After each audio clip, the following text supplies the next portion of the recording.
ये कहा कि भाई उसकी कमीज लाल है इसलिए उसको सफलता मिल रही है, उसकी कमीज काली है इसलिए सफलता मिल रही, तो कमीज बदलो। क्या पढ़ाई का तरीका बदलो, एक ये रास्ता होता, दूसरा होता कमीज बदलो। क्या ऐसा ही हो रहा है? और बीजेपी की पिच पर बीजेपी के प्रतिस्पर्धी दल चाहे अनचाहे, जाने अनजाने खेलने आ रहे हैं। अमिताभ जी, आपके पूरे प्रश्नों में 2-3 प्रश्न हैं, मैं एक एक करके साफ कर दूं। जैसे सबसे पहले आपने सुप्रीम कोर्ट के निर्णय की बात की। माननीय उच्चतम न्यायालय ने निर्णय में निश्चित तौर पर भारत सरकार को ही निर्देशित किया, और भारत सरकार का तात्पर्य वो है जो भारत की सरकार की सत्ता संभाले हुए है, लेकिन ये भारतीय जनता पार्टी को नहीं निर्देश किया है। हमारी आपत्ति भारतीय जनता पार्टी पे है, जो धन्यवाद मोदी जी या धन्यवाद भारतीय जनता पार्टी मंदिर बनवा रही है, इस पे आपत्ति है। भारत सरकार मंदिर बनवा रही है, हमारी इस पे कतई आपत्ति नहीं, और ट्रस्ट भारत सरकार के अनुसार बनना चाहिए। टीका लगवाने के लिए धन्यवाद सरकार और सरकारी कर्मचारियों को हो तो हमें उस पर भी आपत्ति नहीं, लेकिन टीका भी धन्यवाद मोदी जी, लैब से लेके वहां तक। दूसरा प्रश्न आपने पूछा कमीज वाला या किताब पढ़ने वाला। मैं निश्चित तौर पर मानता हूं कि सफलता कमीज बदलने से नहीं मिलेगी, तमीज बदलने से मिलेगी। और तमीज ये है कि इस समय उत्तर प्रदेश के जो बड़े गंभीर मुद्दे हैं उन्हें लेके कांग्रेस चल रही है। आज धर्म की बहस में आप कांग्रेस को शामिल कर रहे हैं, इसके लिए अमिताभ जी आपका दिल से शुक्रिया। लेकिन हम आज धर्म की बहस के बीच में नहीं हैं, हम बहस में हैं वहां पे महंगाई है, बेरोजगारी है, महिला है, युवा है, किसान है, गांव गरीब अल्पसंख्यक है।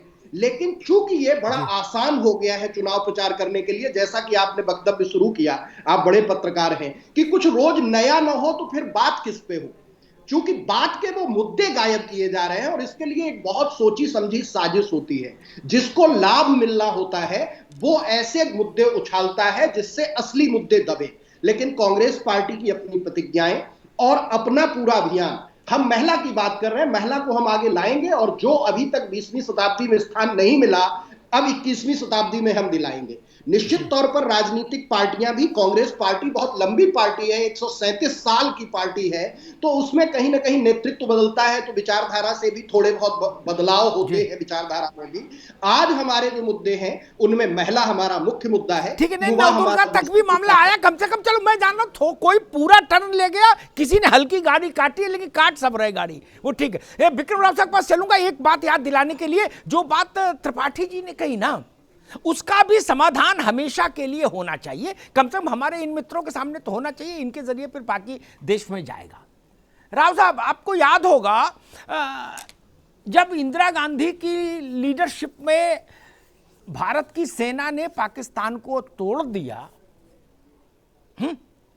उसके बाद श्रीमती गांधी ने एक चिट्ठी लिखी कांग्रेस प्रदेश अध्यक्षों को, मुख्यमंत्रियों को, तब तो सरकारें उनकी थी, और उन्होंने कहा भाई 8 राज्यों में जल्दी चुनाव करा लो, इसका फायदा ले लो, ये जो युद्ध जीते हैं, फोटो सब हमारी लगाओ और सब बिल्कुल करके, झमाझम मामला है, माहौल है, इस पहले सर करवा लो चुनाव और इसका लाभ लो, लगो लग काम पे सब लोग। सबने कहा जी मैडम, आपकी फोटो लगा के नीचे दुर्गा लिख दे रहे हैं और हाथ में चक्र सुदर्शन दे रहे हैं।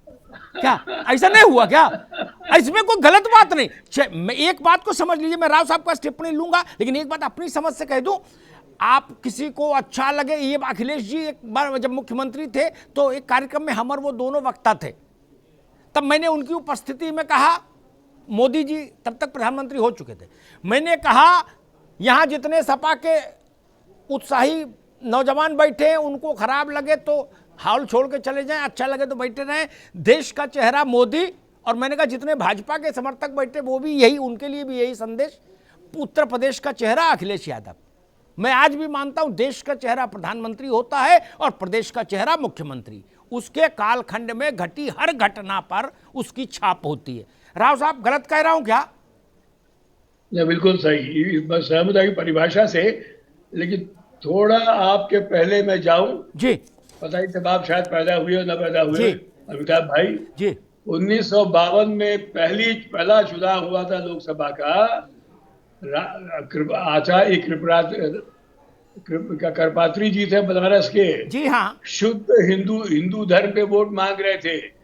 आचार्य नरेंद्र और जवाहरलाल नेहरू ने भर्त्सना की थी कि मजहब को, धर्म को चुनाव से अलग रखो। आचार्य नरदेव से अखिलेश यादव तक, वाह वाह वाह, क्या तरक्की है समाजवादी आंदोलन इस देश में, क्या पतन हुआ है धर्म अफीम में, उसको जो समाजवादी लोग ला रहे हैं मजहब में, धर्म में, इससे बढ़ के भ्रष्टाचारी पतन हो सकता है? बताइए। मैं तो जुड़ा रहा। उनसे आप उत्तर ले लें, राव साहब उत्तर ले लें। कपीश जी बैठे हैं। कपीश जी, राव साहब कह रहे हैं कि आचार्य नरेंद्र देव से लेके और अखिलेश यादव तक का समाजवादी आंदोलन, समाजवादी पार्टी तो 360 डिग्री पे घूम गई। जी मैं उनकी इस बात से एकदम सहमत नहीं जी। इसलिए नहीं कि द्वैतवाद और अद्वैतवाद में मुझे नहीं फंसना। क्या जो व्यक्ति मूर्ति पूजक है उसकी अपनी आस्था बड़ी नहीं है? विचारधारा इसको समाजवाद से कैसे जोड़ सकते हैं राव साहब? और आपने इतनी छोटी स्तर पे कैसे बात कह ली? मैं तो एक बात कहना चाहता हूं राव साहब, आपको बुरा लगेगा, आप हमसे उम्र में बहुत बड़े हैं, करबद्ध निवेदन और हाथ क्षमा प्रार्थी के साथ मैं एक बात कहता हूं, आपसे असहमति जताता हूं। मैं इतना जानता हूं कि अगर आप समाजवाद को देखने जाएंगे तो राम राज्य की स्थापना बिना समाजवाद के नहीं हो सकती है।